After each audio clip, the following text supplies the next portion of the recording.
Dhanik Bharat educational institutions inter IIT JEE NEET admission open. Gaza Lebanon సరిహద్దుల్లో ఉద్రిక్తతలు కొనసాగుతున్నాయి. Hamas కొత్త మిలిటరీ చీఫ్ హతమయ్యారు. మహమ్మద్ ఒడేహ్ హతమైనట్టు ఇజ్రాయెల్ ప్రధాని ప్రకటించారు. ఇక పదవిలోకి వచ్చినటువంటి 11 రోజుల్లోనే ఒడేహ్ మరణం ఇప్పుడు అక్కడ తీవ్ర సంచలనంగా మారింది. కొద్ది రోజుల క్రితమే హతమయ్యారు హమాస్ మిలిటరీ చీఫ్. ఇక ఆ తర్వాత తను పదవిలోకి రావటం, పదవిలోకి వచ్చినటువంటి 11 రోజుల్లోనే ఇప్పుడు హతమవటం జరిగింది. ఎజ్జెదీన్ ఆల్ హద్దాద్ స్థానంలో ఒడేహ్ బాధ్యతలు చేపట్టారు. 2023 అక్టోబర్ 7న ఇజ్రాయెల్ పై జరిగినటువంటి దాడుల్లో కీలక పాత్ర పోషించారు మహమ్మద్ ఒడేహ్. ఇక హమాస్ దాడుల్లో సుమారు 1200 మంది మృతి చెందారు. 251 మందిని బంధించి గాజాకి తీసుకొని వెళ్లడం జరిగింది. ఇక హమాస్ ఇంటెలిజెన్స్ విభాగానికి చెందినటువంటి ఒడేహ్ నాయకత్వం ఆ దాడుల్లో పాల్గొన్న వాళ్ళందరినీ మట్టు పెట్టేందుకు ఇజ్రాయెల్ ఆపరేషన్ కొనసాగుతుంది. ఇక ఈ ఆపరేషన్ లో భాగంగానే హతమొందించినట్లుగా తెలుస్తోంది.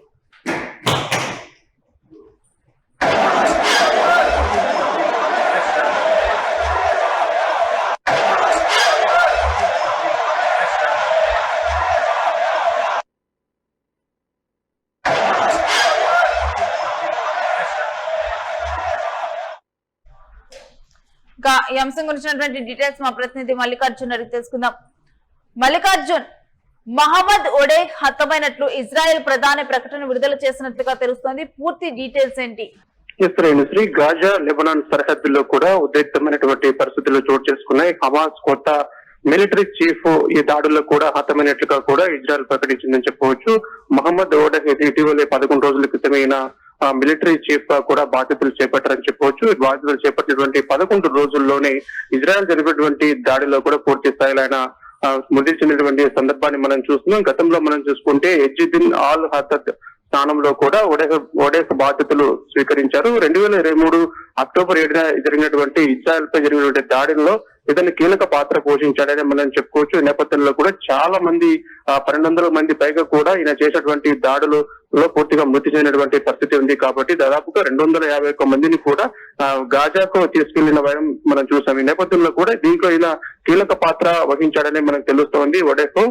ఈ నేపథ్యంలోనే ఇతని పైన కక్ష కట్టినటువంటి ఇజ్రాయెల్ ప్రతి దాడులు చేసినటువంటి పరిస్థితి మనం చూస్తున్నాం. ఈ నేపథ్యంలోనే ఆ దాడుల్లో పూర్తిగా ఈయన మృతి చెందినటువంటి పరిస్థితి మనం చూస్తున్నాం. కాబట్టి ఒక ఉద్రిక్తమైనటువంటి వాతావరణం ప్రస్తుతం అక్కడ కొనసాగుతున్నటువంటి పరిస్థితి మనం చూస్తున్నాం. ఎందుకంటే ఆ గాజాలోని భూగర్భ నెట్వర్క్, అదేవిధంగా కమాండ్ సెంటర్లను లక్ష్యంగా చేసుకుని ఈ ఆపరేషన్ కొనసాగుతుంది. ఒడేహ్ దాగి ఉన్న ప్రదేశాన్ని కూడా ఖచ్చితంగా ఇంటెలిజెన్స్ ఆధారంగా పూర్తిగా నిఘా ఉంచిన తర్వాతనే ఇతని పైన దాడి చేస్తుడిగా చెప్తున్నారు. పూర్తిగా అక్టోబర్ 7 జరిగినటువంటి దాడుల్లో కూడా ప్రతి దాడి నేపథ్యంలోనే అతను అంతమొందించాలన్న లక్ష్యంతో ఇజ్రాయెల్ ఈ దాడి చేశామని చెప్తున్నారు. ఎందుకంటే అప్పుడు ఇజ్రాయెల్ కు సంబంధించినటువంటి వారు చాలా మంది మృతి చెందారు. కాబట్టి దాదాపుగా 1200 మంది ఇజ్రాయెల్ పౌరులు మరణించారు. కాబట్టి వారిని మృతి చెందడానికి మహమ్మదే కారణం అని చెప్పేసి కూడా పూర్తి స్థాయిలో వారు ఆరోపిస్తున్నారు. ఈ క్రమంలో మరొకసారి మనం చూసుకుంటే సరిహద్దు ప్రాంతమైనటువంటి ఇక్కడ పూర్తిగా కూడా ఒక ఉద్రిక్తమైనటువంటి పరిస్థితి జరుగుతోంది. ఇప్పుడు మిలిటరీ చీఫ్ గా ఉన్నటువంటి వ్యక్తి ఇప్పుడు చనిపోవడంతో ఒక ఉద్రిక్తమైనటువంటి వాతావరణం నెలకొంది. పూర్తి స్థాయిలో యుద్ధం ఇంకా కొనసాగుతూనే ఉందని చెప్పవచ్చు. ఎందుకంటే ప్రతీకారం తీర్చుకునేందుకు కూడా మరొకసారి హమాస్ తన మిలిటరీ ద్వారా కూడా ప్రయత్నం కొనసాగిస్తున్నటువంటి పరిస్థితి. మరొకసారి ప్రతీకారం తీర్చుకున్నామన్న ఆనందంలో కూడా ఇప్పుడు ఇజ్రాయెల్ ఉన్నటువంటి పరిస్థితి ఉంది. కాబట్టి పూర్తి స్థాయిలో ఏదైతే 2023లో అక్టోబర్ 7 జరిగినటువంటి దాడికి ప్రతీకారంగానే ఈ రోజు మేము అతని పైన దాడి చేశామని చెప్పేసి కూడా అతను అంతమొందించామని, ఎవరైతే ఆ రోజు ఇజ్రాయెల్ పైన దాడి చేశారో దాదాపుగా 251 మందిని కూడా బంధించి గాజాకు తీసుకెళ్లారు.